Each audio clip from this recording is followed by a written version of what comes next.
Well, what's going on, guys? Jeff here with Let It Grow Investing, and I wanted to tell you guys a little bit about First Form.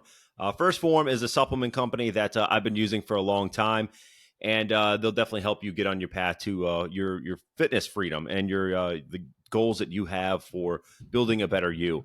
So that whether that's building muscle, cutting weight, whether it's hair, skin, nails, anything else that you're trying to really improve on yourself, get yourself in shape. For longevity, for peace of mind, for cognitive support. They've got a product for pretty much all of it. And it's some of the best products that I've used. I've tried everything over the years, and I keep coming back to First Form because it works. So if you want to help me out, help support the podcast, you can go over to firstform.com. That's 1stphorm.com/letitgrow and check out some product and, see what can help get you on your way to those fitness goals that you've got set for yourself as well. So again, be sure to use my link, Let It Grow, at firstform.com. Well, what's going on, guys? Welcome back to Let It Grow Investing. I am Jeff, and thank you as always for being here. We've, like always, got more stuff to talk about. And the market has been doing well for an October, right? I mean, we're off to a decent start.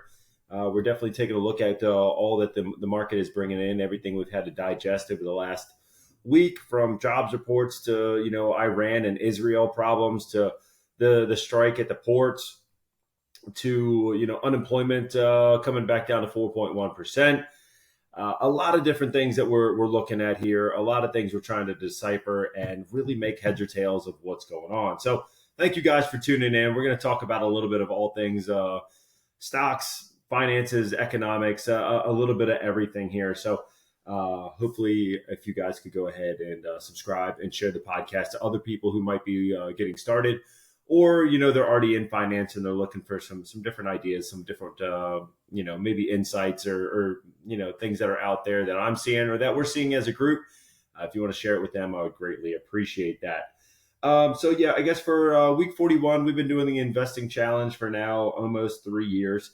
The end of this year will be 3 full years invested into this portfolio. I'm putting $200 per week into a stock. I give 5 stocks, and then the group, either on Spotify or YouTube or Facebook, goes ahead and votes on those stocks, and then I buy that stock that next day. For this week we had 5 different names. We had Intuit, TurboTax, Credit Karma, QuickBooks, those companies that are what Intuit owns. Lam Research, LRCX. We had Global Payments Network, which is GPN. We had Eli Lilly, LLY, and we had Costco. Costco was definitely in the news after some of their earnings report there. They came down a bit. I still think that they're a great company. We still had a rise up in e-commerce and fuel. That was a lot of the things that was bolstering their results. They also had that membership increase. And that is actually what the group voted on. So we are going to be buying, or I'm going to be buying, $200 worth of COST for week 41. That will be happening on Monday, the 7th. That is what I'm looking at there. Let's take a look over here at E-Trade. I'm going to try to share my screen with you guys. Had GPN pulled up.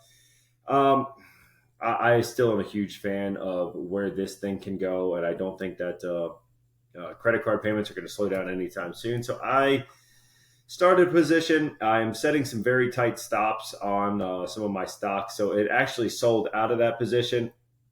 I do want to kind of talk about that today as well, but we're going to get back over to Costco.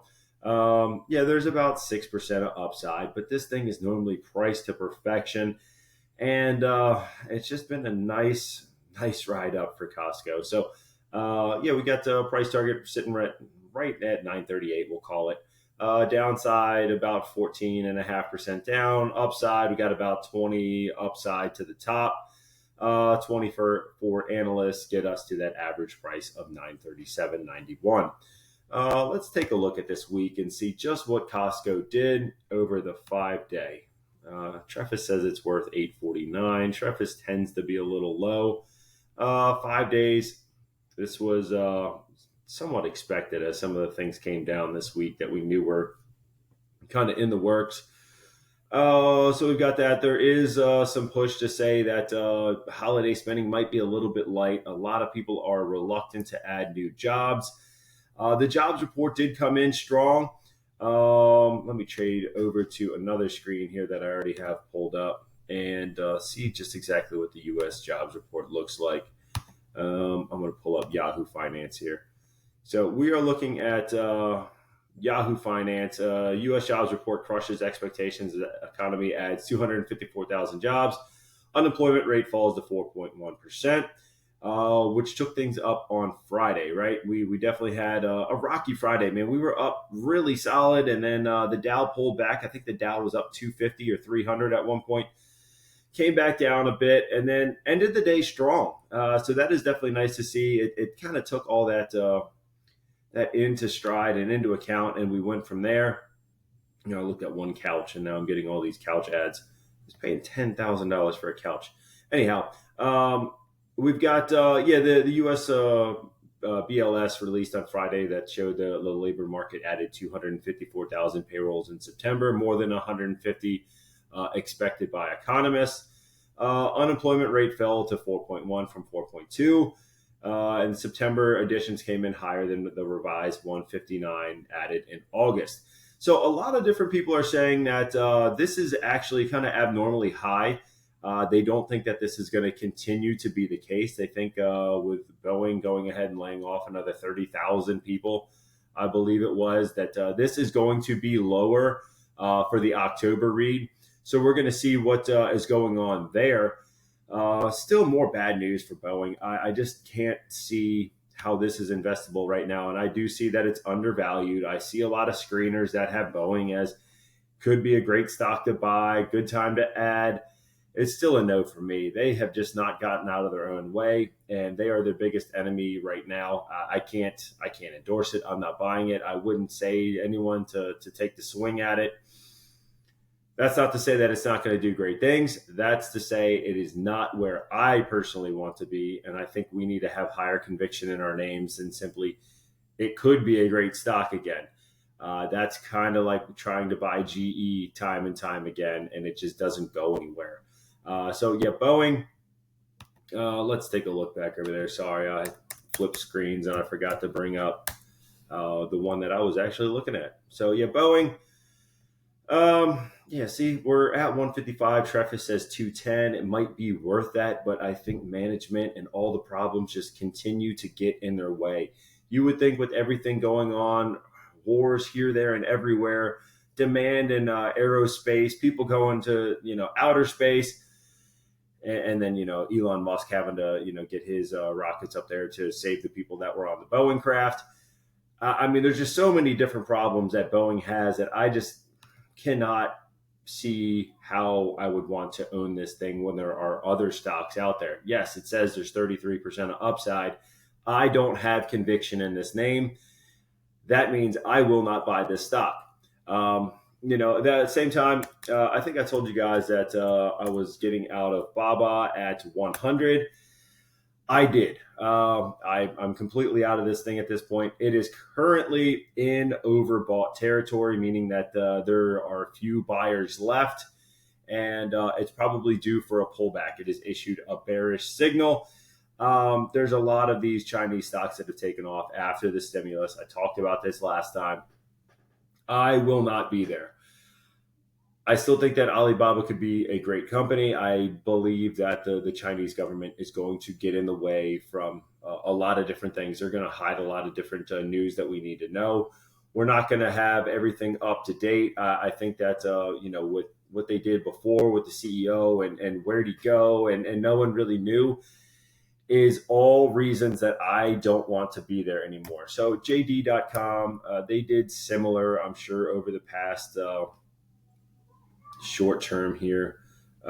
This thing certainly spiked up. You look at this. It went from the upper 30s and spiked up to, where are we? $47 in the course of, I don't even know when this dot is on this chart, but it looks like it's probably end of August, maybe beginning of September, and this thing rallied. Right. So again, I don't know that I want to be here. I am still in NEO. probably because I did not protect myself enough, and I have too much of a position to sell out of it at this point. So I hope that this thing can rally back up somewhere, and I'm probably going to be holding on to this one for a long time because I did not set appropriate boundaries or guardrails on my trade in order to build this thing up. I really thought it was going to be something special. I still think that a lot of these stocks can be something special, but I don't know that I want to be in that market. And you hear more and more people talking about, the U.S. stock market is getting overpriced on a PE metric, on a lot of different things that we typically value stocks on. A lot of them are getting overvalued. I do believe that, a lot of the U.S. stocks are at that point, but I also think that so many people run to U.S. equities anymore that I believe those PEs are getting artificially higher than what they ever have been. So I think some people point to the fact that a 20 PE on the S&P is too high, where they think it should be around a 15 or a 16, but 20 almost seems like the new normal. So some people are saying, the S&P can drop and back into the 4,600 range. Some people are saying, hey, we're going over 6,000 by the end of the year. I'm probably in the camp of we're sideways until the election.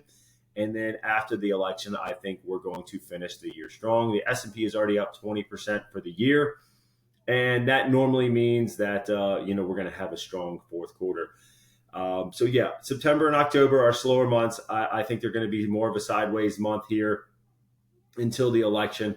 That's not to say that could be wrong, but I do believe that we have a better finish to the year than, falling back down and losing 20%. I don't know that that's necessarily going to happen. Not to say that it can't. Any kind of black swan event is going to do that. So what do we want to do in this situation? And that's kind of where I was pointing to earlier as to how we buy, why, and I kind of put this together with the thinking of, yes, I buy $200 every week, but what am I trying to buy into? I'm trying to buy into the stocks that I am very much on board with the fact that they could rally from where they are. I'm not trying to chase different stocks that have already run.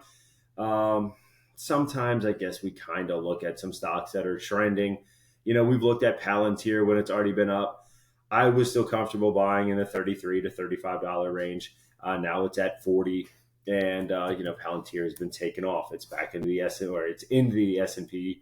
All things AI have been taking off. I still think that it has a bright future in front of it. So I'm not going to say that I won't buy those stocks, but I'm looking for stocks that have good value. I'm looking for stocks that a lot of people have not really paid attention to, and that's where I want to put my money any given week. Now, if you're looking to build out your own portfolio, I think that you could easily be buying the S&P in large amounts, right? Sorry, too much yelling at the soccer game today and yesterday. I guess all weekend's been soccer. But so I think overall, if you're a conservative investor, a lot of your portfolio can simply be the S&P 500. Over time, it's probably going to outperform most traders. That being said, most traders, right? A lot of long-term investors are able to beat the S&P because of higher concentrations in names like a Palantir that are going to outperform over that long run, right? I'm in Palantir for 10 years. Yes, this PE is expensive. Yes, it is overvalued right now, but I still believe that there is a bright future for this name. I do think that when it IPO'd at 10 and then it dropped down to 7, and then, now we're back up at 40. Well, it IPO'd and went up to 40, then dropped back down to 7. So do we necessarily want to buy all of our shares at $40? No. But I think if you are a high conviction investor in something like this, say you're buying $100 a week into Palantir. Now, if it goes down 20%, I say you double that. That might be the way that you're going to build out that position quicker, right? So if it drops down to 32, you double it to get up to, $200 a week. And you're trying to build that position when it is on those drops, not when it's at the peak, but know overall that you're going to dollar cost average into a position that you have high conviction in for the long term. You can do that in more concentrated amounts into, a single stock exposure. I don't like to really do that, but I know that a lot of people that have done that have really done their research, that is how they become uber wealthy, right? They go all in on 2 to 5, 6 names that they are really, really bullish on. They leave, 50% of the portfolio in the S&P, and they leave that other 50% into, maybe 5 names. So now they are overexposed to something like a Palantir, but they also know that they're not going to be trading. That is when the average trader is going to lose to the S&P, is when they trade, right? So if you aren't there on those really green days, you're going to miss out on some of these major gains. Obviously, right? That's obvious. But a lot of people say, well, yeah, but I'm not there for the red days. Well, there's going to be more green days than red days in the S&P by like 56% to 44% green to red, something like that.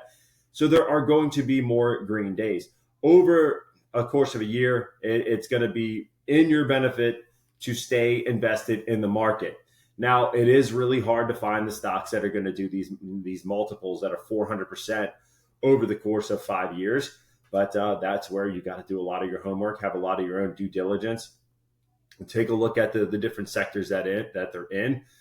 IT and software are going to be, definitely industries that can make those giant leaps. Grocery stores, probably not. Insurance companies, probably not. But there are pockets that are going to get into this massive growth potential that are going to be able to outperform. So I think overall, if you're looking to have those outsized gains, you really need to have a concentration that is heavier into something like a small cap growth name that's right in the sweet spot of where a lot of different crosshairs on the market really are. And I think for AI, for all things government spending, for everything like that, it really makes sense to be in a lot of these names. So we commonly talk about these stocks for the growth that they have, for the following that they have. Normally you don't think about bank stocks being a big growth driver, but I think SOFI can be qualified into that for the fact of where they are in the cycle, right? They're a smaller bank that's getting started up. They don't have the storefronts or the banking locations, right? It's all online. They are adopting the market that is really after a product like what they have to offer, and they're executing on that. So I think that could be a driver for more growth down the line. I do believe that Palantir will outperform them simply from the standpoint of the spend that is there and the way that they make money. Banks are kind of limited on the way that they make money, where AI is not going to be, right? They're going to have buyers, they're going to have the government contracts, and they can kind of write their own check there. Whereas, what was I going to say? Oh, no, man, which one was it? I just drew a blank on that. Anyhow, you would definitely want to take a look at the sector that you're in, the type of growth that they can have. And I do believe that Palantir is in a good path for a lot of those things going forward, although it is expensive at the moment.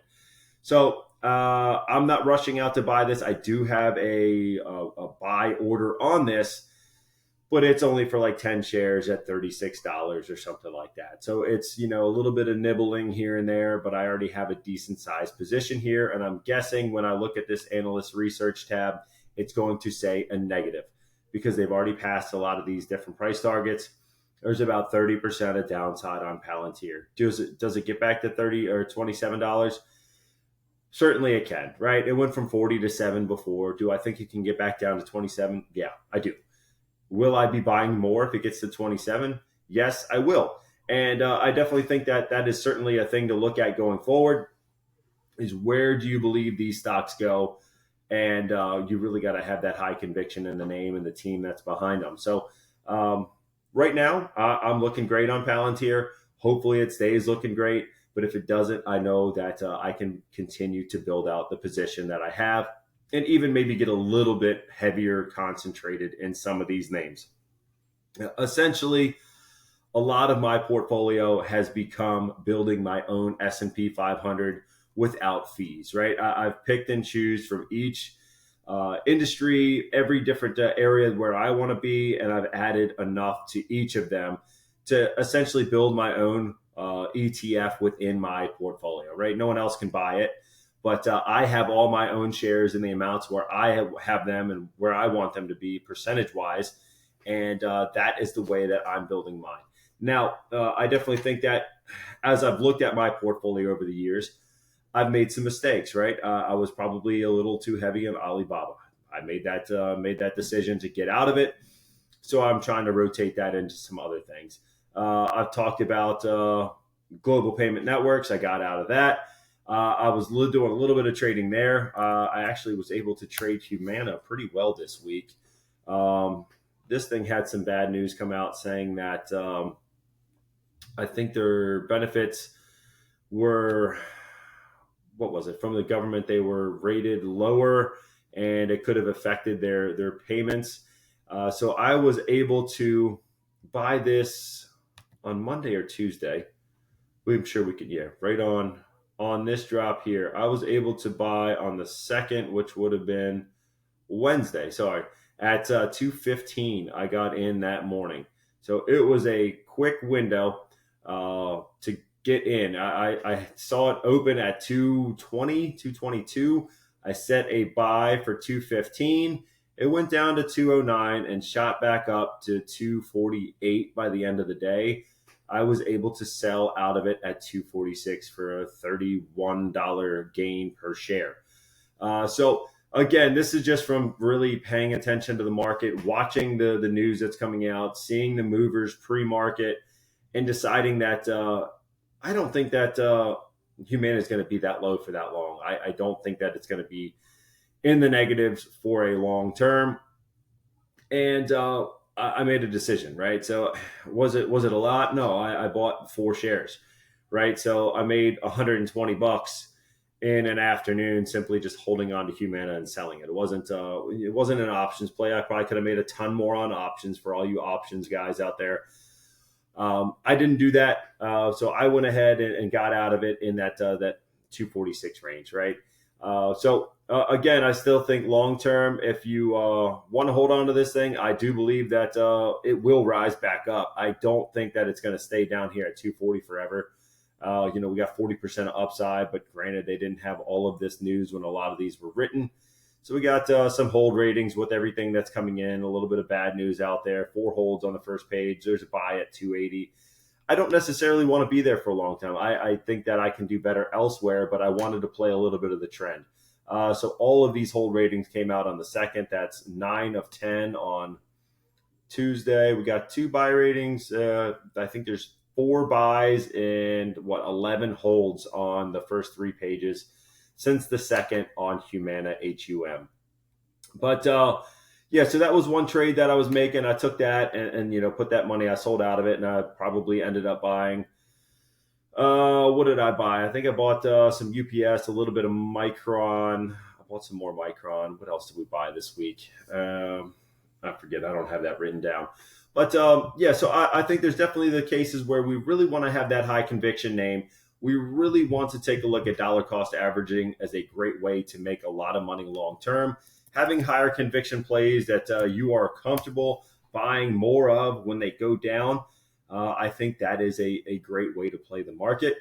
And that often works better on smaller companies that are going to be more volatile, that have more of a long-term view on them, right?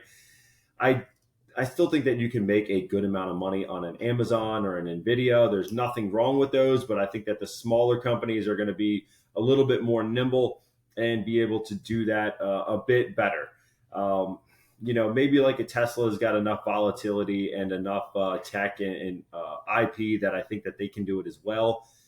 But you kind of run into some hurdles when you're looking at some of these stocks that have the market cap that is already in $1 trillion. And I still think that building a position in those long term is great. But I do think that some of these other stocks are going to outperform them simply based on the size that they are and the market cap that they can grow into versus where they currently are. So that's what I got there. We talked unemployment. We talked the jobs report. The port strike was short lived. They did settle that, and I believe they are getting a 62% pay raise over the next 6 years. So that is done and over with. We will see what happens there. Iran and Israel, man, that is a mess. Oh, that is definitely a mess. We will see what happens there and see what goes on going forward. I know the Iran was firing about 200 ballistic missiles at Israel. I know that is kind of been mitigated from U.S. and Israeli forces. I think they stopped all of them before they did any real damage. I do believe there was a few casualties. I'm sure it's ongoing. This is probably a couple days old, but definitely worrisome over there. So again, there's a lot of different problems, a lot of different wars and political strife all around the world. I do believe that some of those companies should potentially do well going forward. I hate to see that all these companies profit off of war, but that is really what the war machine is.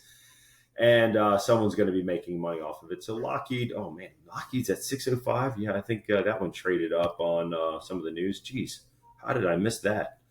I did not see that it crossed 600. So yeah, we're 586, 605 on the 1st of October. All right, so yeah, this thing's been up pretty much all week. I just did not realize that it went up that high. PE still at 21. Upside, is there any? Did we not get enough price targets left? Minus, yeah, I didn't think that we were going to have that much. So LHX, what do we got there from L3 Harris?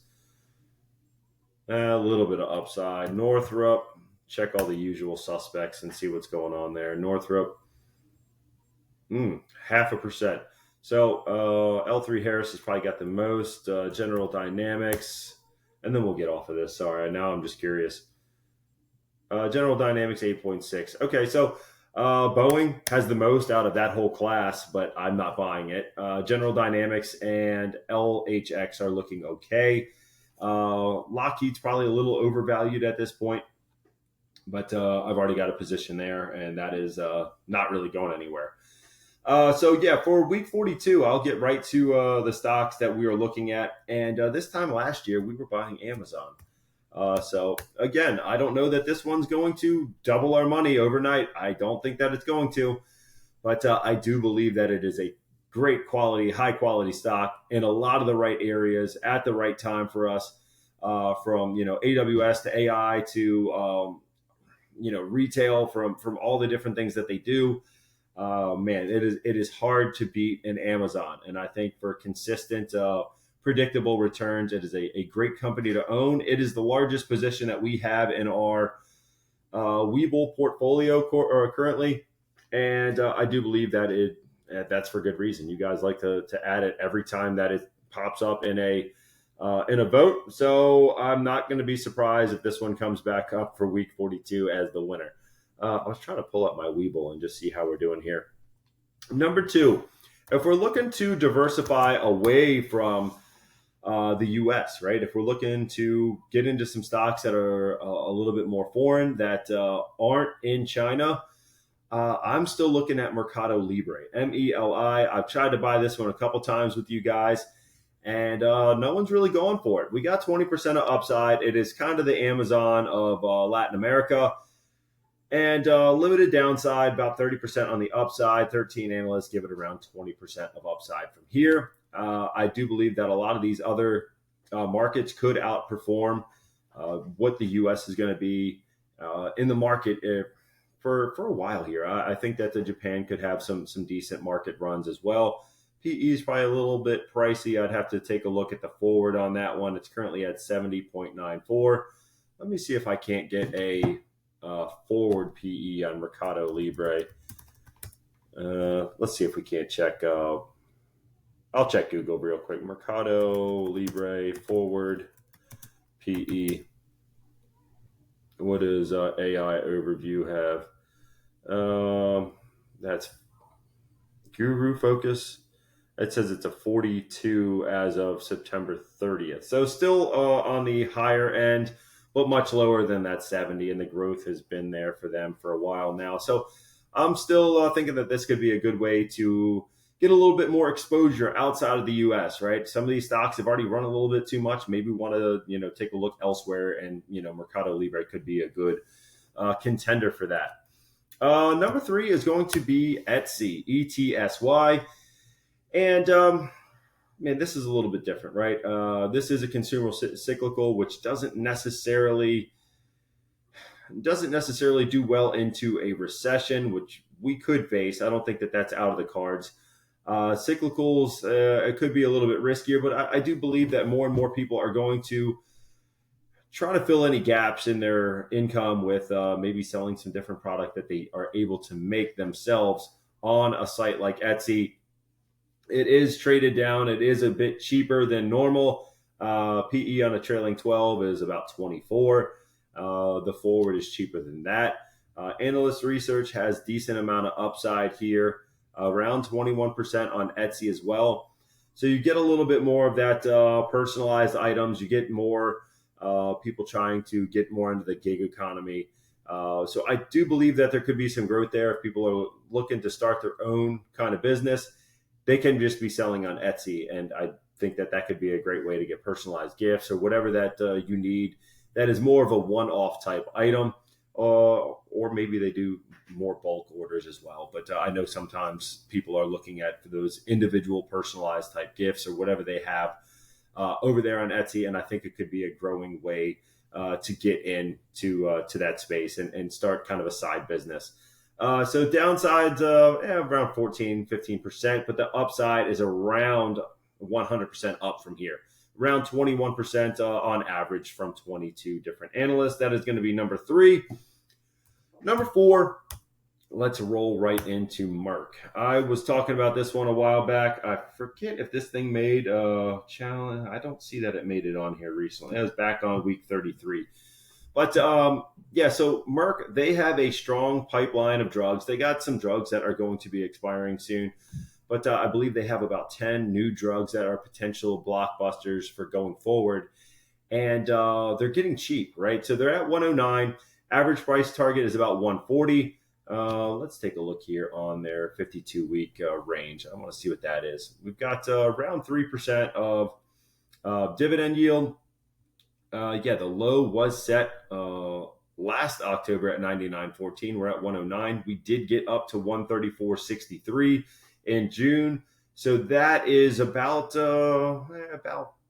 almost about 20% lower than our high. So again, if this is a name that you're looking to get into and really trying to double down or really have a company grow with you, I do believe that once it gets 20% off of the peak, it could be a good time to buy into a name, especially when they have a strong pipeline of drugs and it's kind of the ebb and flow of the market. So I could see adding to this one. The beta is low. The PE is reasonable. The dividend is solid, solid earnings, and a good amount of upside with a pipeline that backs it up. So there's a lot of different reasons I can see adding Merck here. And that goes along with a lot of other pharmaceutical companies as well. Some of those really do make sense. And then number 5, let's roll back into energy. We haven't talked about energy enough, right? Devon Energy is going to be the one that I'm looking at for this week. So oil and gas with more problems in the Middle East. We saw that the gas prices came back down. They've started spiking back up. I do believe that these companies are not going to stay down for long. We saw that with Chevron. This thing had dropped down, I believe, in the upper 130s, and now we're sitting in the 150s. We got a strong dividend here on Devon, low PE, low beta, strong earnings, good entry point near that, under that 52-week middle, right, under that median.